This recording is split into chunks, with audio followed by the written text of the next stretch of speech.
फारस के शहंशाह और बादशाह अकबर गहरे मित्र थे। अक्सर पत्र लिखकर वे एक दूसरे का हालचाल पूछते रहते थे। पत्र में वे आमोद प्रमोद की बातें, लतीफे और पहेलियां भी लिखते थे। पहेलियों का उत्तर सही मिलने पर वे एक दूसरे को उपहार भी भेजा करते थे। एक बार फारस के शहंशाह का पत्र अकबर को प्राप्त हुआ, जिसमें उन्होंने एक प्रश्न लिखकर प्रेषित किया था। प्रश्न कुछ ऐसा था, आपके राज्य की सड़कों पर कितने मोड़ हैं? प्रश्न पढ़कर अकबर सोच में पड़ गए। उनका साम्राज्य दूर दूर तक फैला हुआ था। इतने विस्तृत साम्राज्य में सड़कों की संख्या भी अत्यधिक थी। ऐसे में सभी सड़कों के मोड़ों की गणना कर पाना एक नामुमकिन कार्य था। लेकिन अकबर फारस के शहंशाह के सामने शर्मिंदा नहीं होना चाहते थे। उन्हें किसी भी सूरत में इस प्रश्न का उत्तर देना ही था।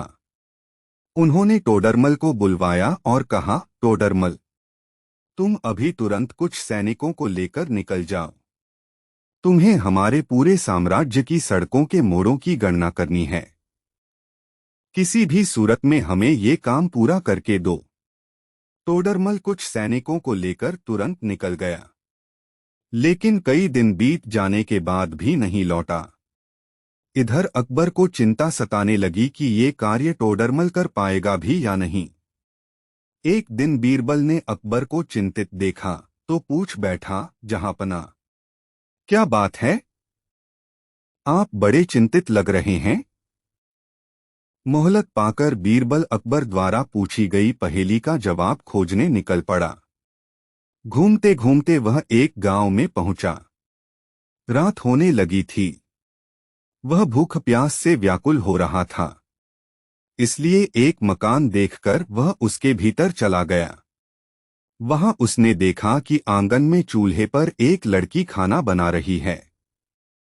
बीरबल ने उससे पूछा, पुत्री, क्या कर रही हो? आप देख तो रहे हैं कि मैं बेटी को पका रही हूं और मां को जला रही हूं, लड़की बोली। लड़की की बात बीरबल को समझ नहीं आई। उसने उस बात को छोड़कर पूछा, तुम्हारे पिताजी कहाँ है? वो मिट्टी को मिट्टी में मिला रहे हैं, लड़की ने उत्तर दिया। लड़की की गोलमोल बातें बीरबल को समझ नहीं आ रही थी। उसने सोचा कि लगता है इसका पिता कहीं गया हुआ है। इसलिए उसने सोचा, चलो इसकी मां ने बारे में ही पूछ लेता हूं। उसने पूछा, पुत्री, ये तो बताओ तुम्हारी मां क्या कर रही है? वह एक का दो कर रही है। लड़की ने इस बार भी उसे कोई सीधा उत्तर नहीं दिया।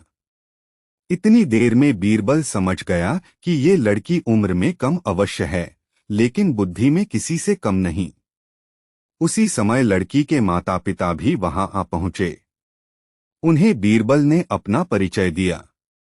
उन्होंने बीरबल की आवभगत की, उसके भोजन की व्यवस्था की। भोजन करने के बाद बीरबल ने लड़की से पूछा, तुम्हारी सारी बातें पहेलियों में थी, अब मुझे उसका अर्थ भी समझा दो। लड़की ने बताया, आपने पहले प्रश्न पर मैंने कहा था कि मैं बेटी को पका रही हूं और मां को जला रही हूं।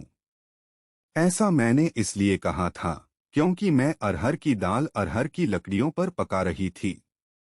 फिर आपके दूसरे प्रश्न पर मैंने कहा था कि मेरे पिताजी मिट्टी को मिट्टी में मिला रहे हैं। ऐसा मैंने इसलिए कहा था क्योंकि मेरे पिताजी एक व्यक्ति के अंतिम संस्कार में गए हुए थे। आपके तीसरे प्रश्न के उत्तर में मैंने कहा था कि मेरी मां एक के दो कर रही है। ऐसा मैंने इसलिए कहा था क्योंकि मेरे मां उस समय दाल दल रही थी। बीरबल लड़की की बात से बहुत प्रभावित हुआ, का उत्तर दे दिया। बीरबल ने बिल्कुल सही पहेली बूझी थी। अकबर खुश हो हुए। उन्होंने तारीफ के साथ ही बीरबल को इनाम दिया। अगर तुम लोग नए हो तो सब्सक्राइब करो, वो जो